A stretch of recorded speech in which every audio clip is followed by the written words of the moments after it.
You know, Jessie Vargas is like, I've seen a little bit of ups and downs with him. He's looked like he's gotten a little rededicated.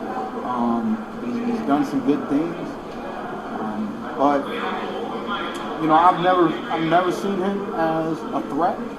I do see him as a skilled, quality fighter. But if I was to see him in the ring, I would be highly confident against him. I'm highly confident against everybody. I'm very strategic. But his athleticism versus my athleticism. With Sean Porter, it's really hard for a fighter to outwork Sean Porter. It's not that he's unbeatable, but he brings a work rate that is hard to match, and you have to use a different form of tactic to outsmart that kind of approach. With Vargas, he's not tremendous in numbers. He does have a good work rate. I think he does have a nice right hand. But he's also slight. He was a 140 pounder at one time, right? Mm-hmm. So he's slightly smaller coming up, and there's just many things that make me feel like I have the edge in that. Boxing truth here. Keith, one time, Thurman doesn't view Jessie Vargas as no threat, especially to him in the welterweight division.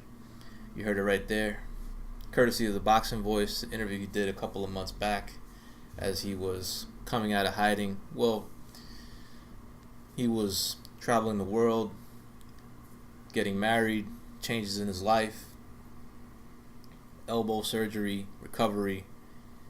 It hasn't been the greatest year for Keith one-time Thurman.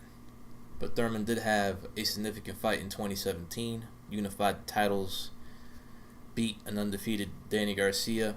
I actually watched that fight again for the first time since it actually happened. Just never wanted to watch the fight again.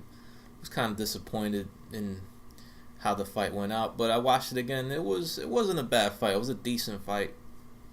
And it was a disgrace that Thurman got a split decision in that fight. I don't know what the fuck the judges were watching. Perhaps Al Haymon manipulated the judges, wanted to make the fight close, wanted to be a split decision for Thurman in order to entice the public to want to watch a rematch between the two. Whoever thought Danny Garcia watched that fight, you need some glasses. I'm sorry. I mean, get your eyes checked, go to the doctor ASAP, because Thurman thoroughly dominated Danny Garcia. The fight wasn't even close. It is not worthy of a rematch. Danny won at most 3 rounds in the fight. At most. Thurman has won as many as 10 rounds in the fight. And it was bullshit that one judge actually scored it for Danny Garcia, and 2 of the judges only gave it to Thurman by 2 points. So terrible scorecards on all 3 judges. The scorecards they handed in for that fight. Thurman looked really good in that fight. He was very fast. He was explosive. He was the more skilled counterpuncher of the 2. He figured out Danny Garcia's stationary counterpunch style, was able to evade a lot of Garcia's counter left hooks, counter body shots, and he was able to deliver a lot of counters of his own. Thurman was the superior fighter in terms of speed, movement. He had more attributes to bring to the table. All Danny Garcia had was his counterpunch style, and was trying to catch Thurman on his way in, because Thurman was much faster than him, and he has faster feet. He's more athletic, so Danny wasn't able to keep up with him. His only chance was to catch Thurman coming in. He was trying his hardest to do that throughout the fight, but he was thoroughly dominated, was soundly defeated.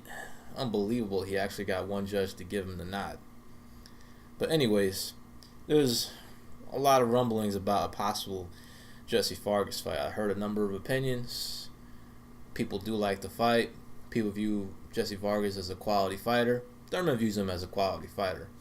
But is he on the level of Keith Thurman? That is the question.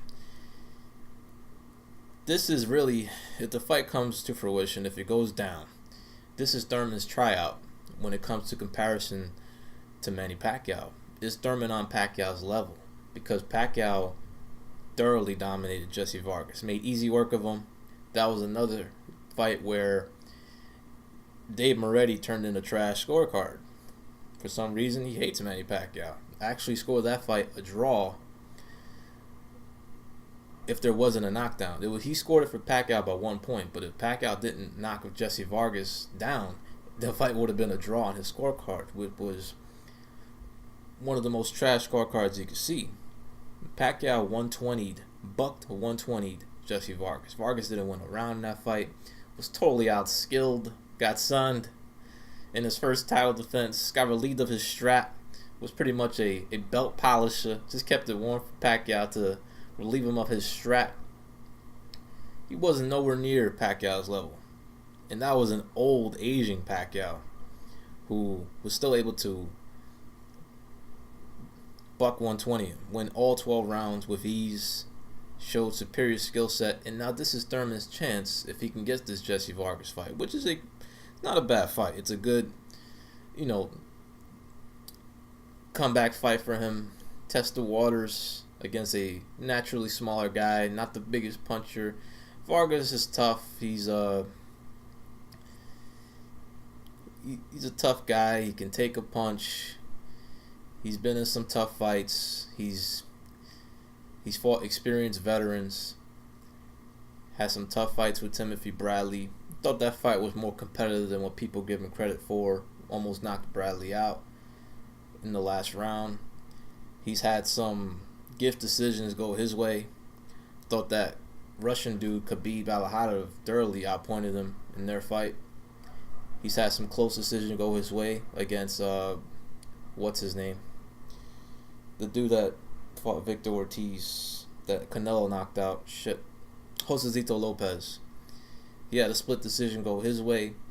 Vargas is a not a bad fighter, but he's not I would say a top welterweight. I would say in the bottom tier of the top welterweights, maybe top 10, top 15. He brings some okay boxing skills, mostly basic, straight up and down, no special effects. He just doesn't have the attributes to compete with Keith Thurman. Thurman is a lot smarter than what people realize. He's a strategic fighter. He's a voracious reader. He's a well-traveled guy. He's an interesting guy.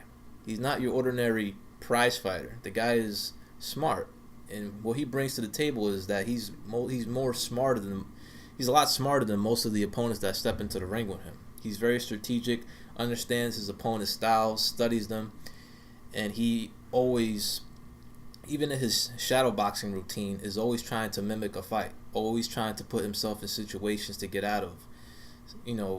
If you watch him shadow box, he's working on situations in the ring. He's a strategic guy, and he knows how to fight. He's needs to be more active. He needs to have a better 2018 and prove that he's one of the top 2 welterweights in the world. In my eyes, he's up there. He has all the talent in the world. He has all the physical talent. He's a smart guy. He has a good ring IQ. He doesn't have a great jab, but he makes up for it with his physical talent, his movement, his footwork, his ability to punch on the fly, to punch while moving, to punch off angles. Thurman has that ability. If he had a great jab, man, this guy perhaps will be close to unbeatable. The thing is Thurman has displayed some character in that ring. I saw it in the Diego Chavez fight. I saw it in the Jesus Soto Carras fight. Even saw it in some stretches in the Luis Collazo fight. Yeah, you can hurt him, but can you keep him down? Can you drop him? He hasn't been dropped. He can be rocked, but he still comes back and shows heart and still is able to win fights. And Thurman, I don't know what it is. He just doesn't really get that much respect. People already are crowning Errol Spence just because he knocked out a weight drain coming off a knockout loss, Kell Brook. Thurman, outside of Horn and Pacquiao, he's really up there with those guys. Horn has the win over Pacquiao. Debatable, of course. Pacquiao has his credentials, his accomplishments. And then there's Thurman. To me, Thurman is top 2, top 3 welterweight in the world. Spence still has a lot more to prove. He needs to beat guys not coming off knockout losses. And to me, Thurman is the more proven guy compared to Errol Spence. So, not sure why people are really counting him out in that fight. Of course, he's not going to rush back. He's not going to take a fight like that off an elbow surgery. There's mandatory obligations that need to be dealt with. There are people that still feel he lost the Sean Porter fight. So, you're probably going to get your wish if you guys want to see that rematch. If Thurman can get past his comeback fight, which may be against Jessie Vargas. But I don't view Jessie Vargas as no threat. He'll be a good fight for him, a good test for him. But Thurman just has more attributes, more physical talent, more athleticism, more speed, more power. And the guy can fight, man. He had a top amateur career, only lost 6 times in 107 amateur bouts. 3 of those were against Demetrius Andrade. And I saw a couple of the fights. They were competitive. He was able to compete with him. It's just that, Andrade's taller, lankier, and he's a good boxer with speed and a southpaw. Not the easiest style to deal with. And he's a lot taller than Keith Thurman. And only in 3-round, 4-round fights, of course, he may get outpointed in the first 4 rounds in amateur fights. Since Thurman he's short for a welterweight, only 5'7.5". But he was still able to deal with the taller guys in other fights, since he was pretty much the shorter guy most of the time, most likely in his amateur career, especially fighting at 152 pounds. Barely missed the Olympic cut, losing to Demetrius Andrade. He finished as the number 2 152-pounder in the country in the United States. So the guy has a good pedigree. He's had an up-and-down career in terms of activity. He's shown up in his fights. He hasn't had a lights-out performance against the top-level guys in his career. And he had a very close fight against Sean Porter, which he described as it was difficult to beat him because of Sean's pressure and his work rate. But perhaps Thurman can make even easier work against Sean Porter in a rematch, which I suspect will happen if that rematch goes down in 2018. I like Keith Thurman. I wish he was more active. He has potential to be a star. He has personality. He's an interesting character in the game. He's a smart guy. But there's something missing when it comes to his star appeal. Perhaps his promotional situation, not fighting enough, but he's willing to fight the top guys. And he's proven it on more than one occasion, even if willing to fight a top guy coming off a long layoff. And Jessie Vargas, I wouldn't consider a tune-up bout, but a good test for Thurman to see if he's actually on Manny Pacquiao's level, to see how his performance compares to Jessie Vargas in comparison to what Manny Pacquiao did to him. If the fight goes down, it's a fight I approve. Good, solid fight, comeback fight for him. But it's a fight that he should definitely be a significant favorite in, and a fight he should definitely win. This is Boxing Truth. I'm out.